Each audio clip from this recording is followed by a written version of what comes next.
We are at the beautiful UAB campus in Birmingham, Alabama. I am very pleased to have the opportunity to provide a welcome to you for the 8th World Congress on Rett Syndrome, this one in Kazan. Unfortunately, I am unable to be in attendance, but I certainly want to offer my best wishes for the success of this Congress. Kazan presents a wonderful venue for this meeting and provides the opportunity for parents and practitioners to learn the latest as regards this unique neurodevelopmental disorder, first recognized almost 50 years ago or published by Andreas Rett in Vienna, Austria. At about the same time, Bengt Hagberg was recognizing girls with the same disorder, but it wasn't until 1983 that he and his colleagues published the groundbreaking paper which really gave Rett syndrome an international presence. Since that time, we have witnessed impressive advances in the understanding of this disorder, and which has led to the ability to define the clinical criteria for both classic and atypical forms of Rett syndrome.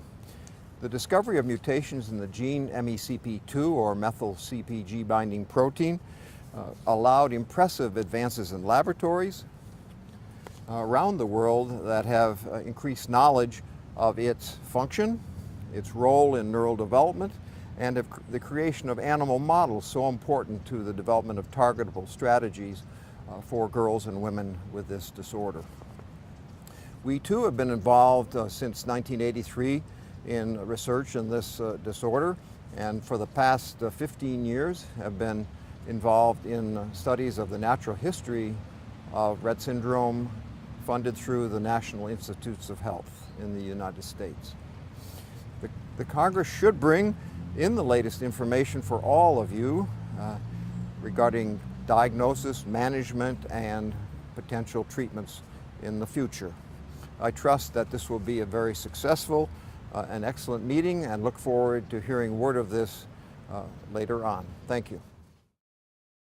Hi, this is Alan Persi again. I'm happy to present my information on the natural history study of Rett syndrome that we've been conducting in the U.S. Since 2003.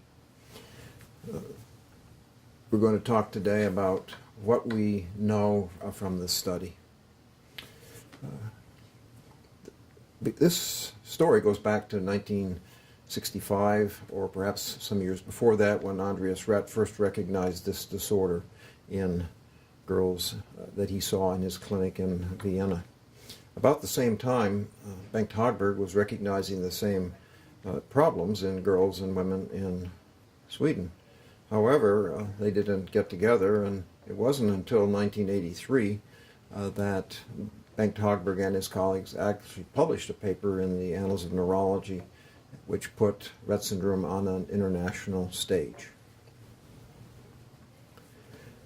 What is Rett syndrome? Rett syndrome is a neurodevelopmental disorder that involves young females characterized by cognitive impairment, communication dysfunction, stereotypic movements, usually of the hands, and pervasive growth failure. The beginning years for our studies were in 1983 when we saw our first patient with Rett syndrome at the Baylor College of Medicine.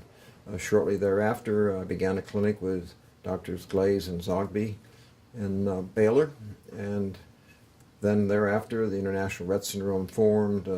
Representative Steny Hoyer pushed programs at the National Institute of Child Health and Human Development, and program projects were begun at Johns Hopkins University or the Kennedy Krieger Institute and the Baylor College of Medicine.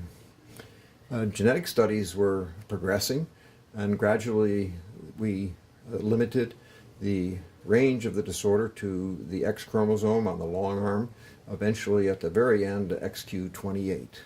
And in 1999, Ruthie Amir in the Zogby laboratory identified mutations in MECP2 in this disorder.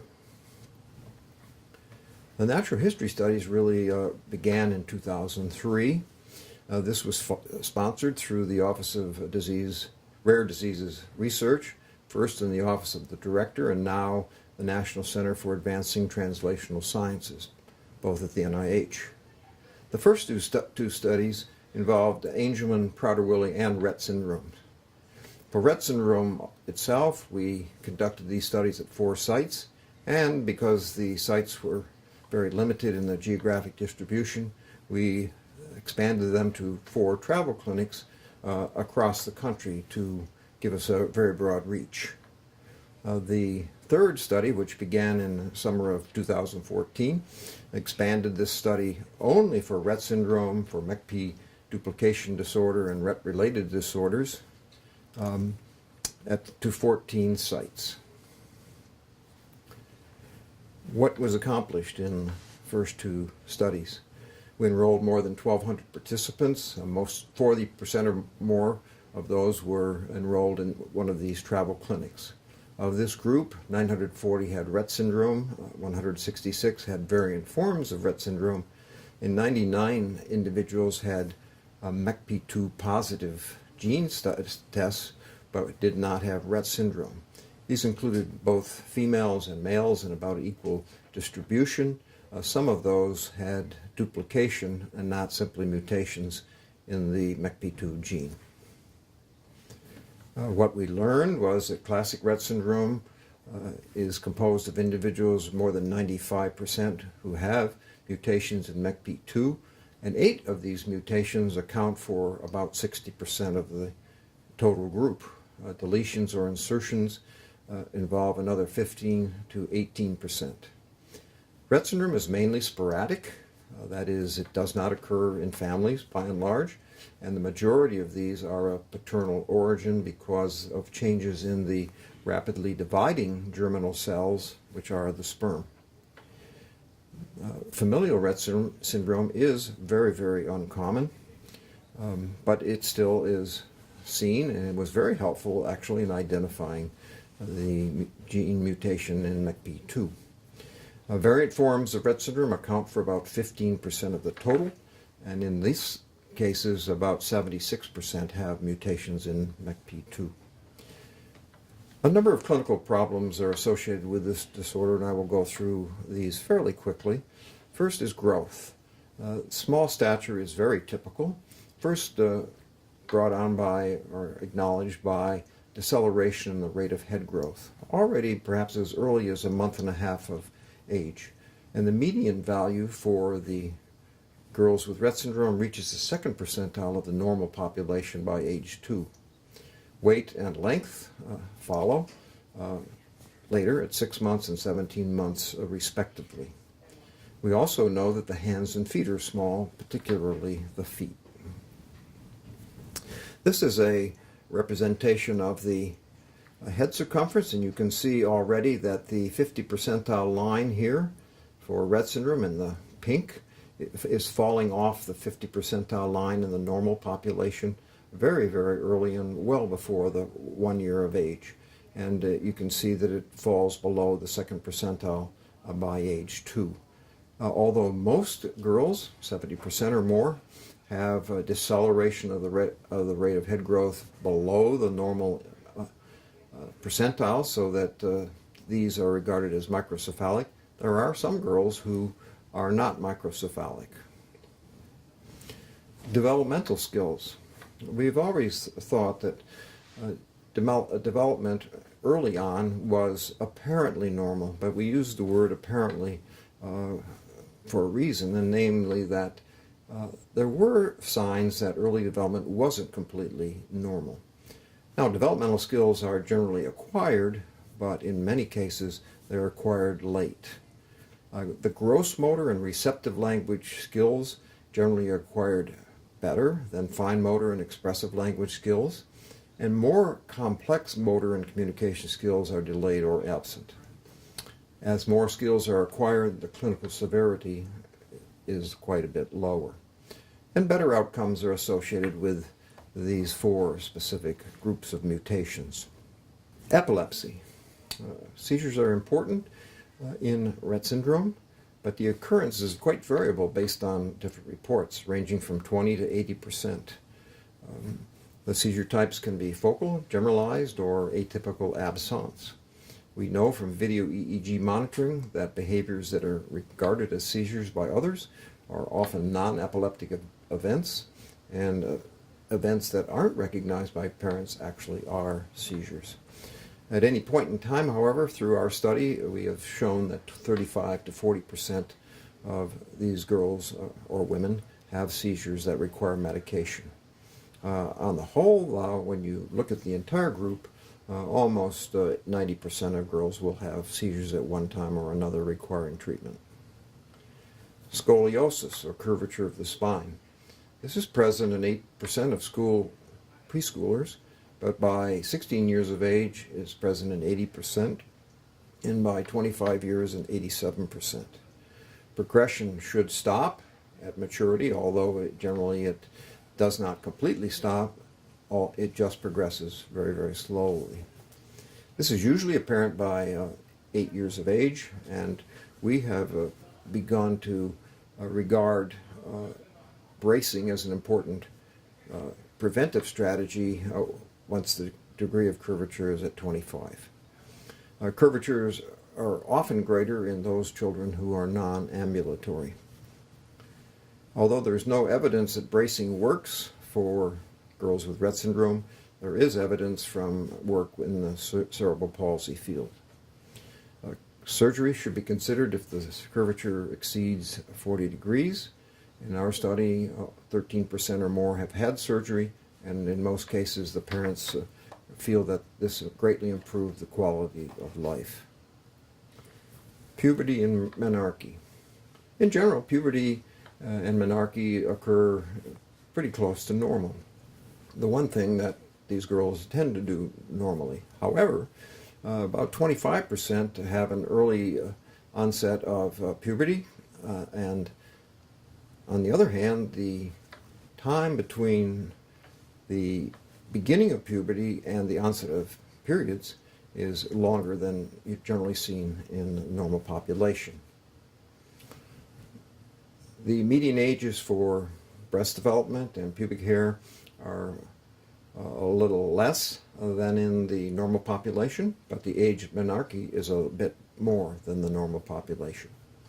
In terms of synchrony, that is whether breast development and pubic hair development occur at the same time or not, synchrony is present in about 50%, which is generally true in the normal population, but in contrast to the normal population, pubic hair development develops first in Rett syndrome, whereas it usually develops first, usually breast development develops first in the normal population.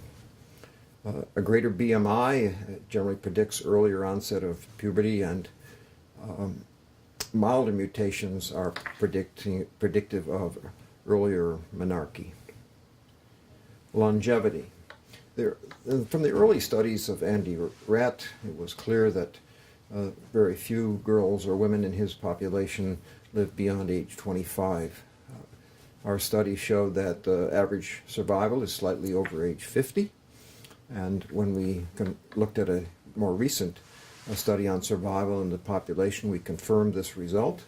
We also showed that cardiorespiratory issues generally led to more difficulties than other problems, that ambulation, adequate weight, and effective seizure control tended to promote survival, and the extreme frailty that was reported in the 1990s is rarely seen at present.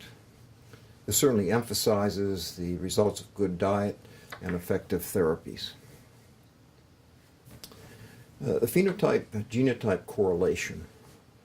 Classic and atypical Rett syndrome associated with these 4 specific mutations, as mentioned earlier, generally have much less severe problems than individuals with other mutations.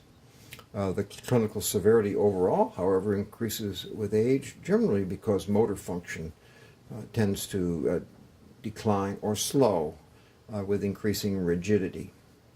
However, ambulation or the ability to walk, use the hands, and a later age of onset are strongly linked to better overall severity.